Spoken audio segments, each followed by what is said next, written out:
Subscribe us and press the bell icon for more interesting updates.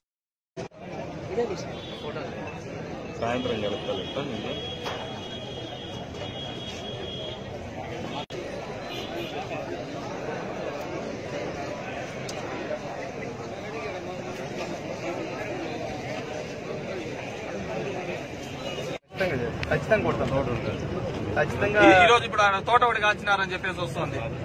నిన్న పరమేశ్వర్ అతన్ని తోట కాల్చినారని. ఒకసారి మీరు సార్ వాట్ ఎవర్ అడగండి సార్.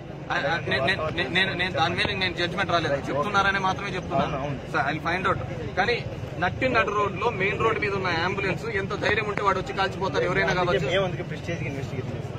ఏ విధంగా వచ్చి కాల్చిపోతారు చెప్పండి సార్. 100% తప్పే ఎవరు చేసినది.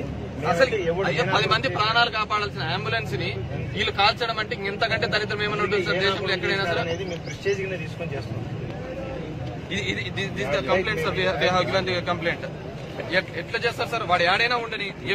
దావూద్ ఇబ్రాహిం పాకిస్తాన్ లో ఇక్కడ జరిపిలేదే యాడుంటేనేముంది. ముద్దాయిగా లేకుండా చేసిన తర్వాత ముద్దాయిగా ఎవరు లేకుండా సరే ప్లస్ ఇక్కడ 9 తీసేసుకున్నాం.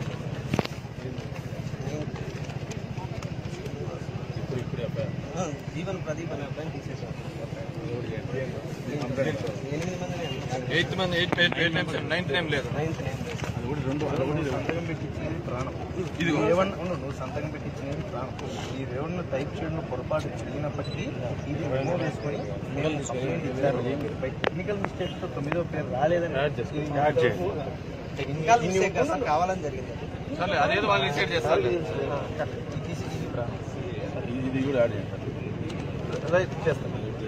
నువ్వు ఇచ్చే సాక్ష్యాన్ని బట్టి చేపిస్తాను. ఎస్ఐ చేస్తాడు ఇన్వెస్టిగేషన్. మేము నువ్వు ఇచ్చిన ఆధారాలను మేము ఇచ్చిన స్టేట్మెంట్ తీసుకుని కంప్లైంట్ కాబట్టి మీరు ఇచ్చే స్టేట్మెంట్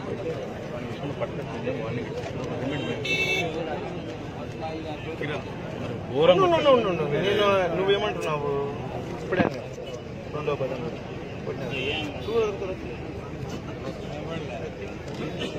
చేస్తా. ఊరికి పంపించేది రాదు నారాయణ. ఇప్పుడు అందరికి ఏముందంటే మమ్మల్ని ఏం చేయలేరు, మమ్మల్ని సూర్య తప్పించినాడు అని. సార్ ఒకటి మీరు చేస్తే చేయండి, లేదంటే ఏ ఊర్లో వాళ్ళకు మాత్రము మీరంటూ మీరు ఆడ రెచ్చగొట్టి పంపించినట్టు ఉంటుంది ఊర్లో. Because this the third incidents. ఎంత గుద్దకోవు ఊర్లోకి వచ్చి ఈదురుపల్లికి వచ్చి కొట్టిపోయి ఈ ఊరోడు వాళ్ళు ఊర్లోకి పోతే చంపే ప్రయత్నం చేస్తాడు. మెడ మీద అట్లా కొట్టాడు సార్. మీ ఎస్ఐ చెప్పిన స్టేట్మెంట్ ఏంటంటే చెంప మీద కొట్టిపోయినాడు అని చెప్పినాడు మీ ఎస్ఐ. నేను కూడా పర్సనల్ విజిట్ చేస్తారు. చెంప మీద కొట్టారు. చూసినాము. ఎస్ఐ ఎట్లా చెప్తారు సార్ చెంప మీద కొట్టినాడు అని చెప్పి. నేను డిఎస్పీకి మాట్లాడేంత వరకు డిఎస్పీ డజన్ నో మధ్యాహ్నం వరకు ఒక ఇన్సిడెంట్ అలాంటిది జరిగింది అని చెప్పేసి. మరి మీ ఎస్ఐ ఎంత హైట్ చేస్తున్నాడు సార్? అది వర్క్ దాంట్లో కొన్ని 1-2 మిస్ అవుతాం. మామూలుగా ఎలక్షన్స్ మా ఎస్ఐ చేత ఆ విధంగా నేను చేయించాను. నేను సూపర్వైజ్ చేస్తాను. మేము కూడా 100% బ్యాలెన్స్ గా తప్పుంటే తప్పు ఒప్పుకుంటే ఒప్పుకుని ఖచ్చితంగా. Exactly sir. పోస్ట్ ఎలక్షన్స్ జరిగేది ఏ ఇన్సిడెంట్స్ అయినా సరే. ప్రీ ఇన్సిడెంట్స్ లో మనం సేఫ్ గా ఎలక్షన్ చేసినప్పుడు పోస్ట్ ఇన్సిడెంట్స్ లో కూడా గొడవలు జరుపుకోకుండా చూసుకోవాల్సిన బాధ్యత మంది. గట్టిగా వార్నింగ్ చేయాల్సిన బాధ్యత కూడా ఉంది. ఇప్పుడు వీళ్ళు ఏమంటారు, మమ్మల్ని సూర్య చెప్పినాడు ఏం బీగలేరు అంటే ఆ విధంగా వాడు ఊర్లో పోతే ఊర్లో వాళ్ళు గొడవ పెట్టుకోరో చెప్పండి. No one are going to bear anything sir. Government ఉన్నా లేకపోయినా మనిషి సావడానికి బతకడానికి సంబంధం ఏముండదు సార్. ఎవడున్నా కానీ నెత్తి మీదకి వస్తే వాడు మాత్రం వాడు ప్రొటెక్ట్ చేసుకునే పద్ధతిలోనే చేసుకుంటారు. అంతవరకు రాకుండా చూసుకోవాల్సిన బాధ్యత మీది ఉంది సార్. మీరు ఇప్పుడు 1-2 చూస్తే ఒక రకంగా ఉంటుంది సార్. మీకు తెలిసిందే 4-5 అయినాక మాకెంత ప్రెస్టేజ్ ఉంటుంది, మేమెంత ప్రెస్టేజ్ దిగుతాము.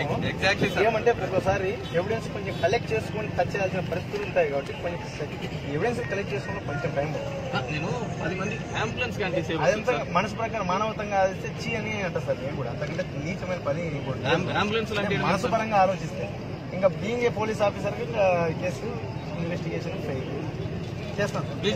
అంటే బికాస్ సార్ మళ్ళీ 24 అవర్స్ లో మళ్ళీ ఎలాంటి ఇన్సిడెంట్స్ దానిపైన స్ట్రిక్ట్ గా మొత్తం మొబిలైజ్ చేసి మేము స్ట్రిక్ట్ గా ఉంటున్నాం. ఎక్కడ జరగలేదు. ఇప్పుడు 4 మండలాలు ఎక్కడ జరగలేదు.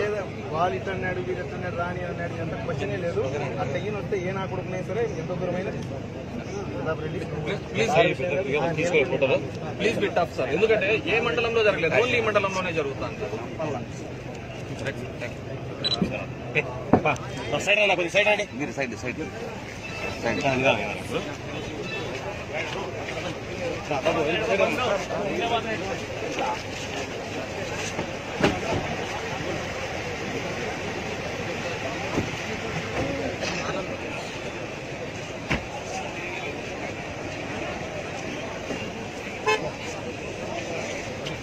చెప్పండి సార్.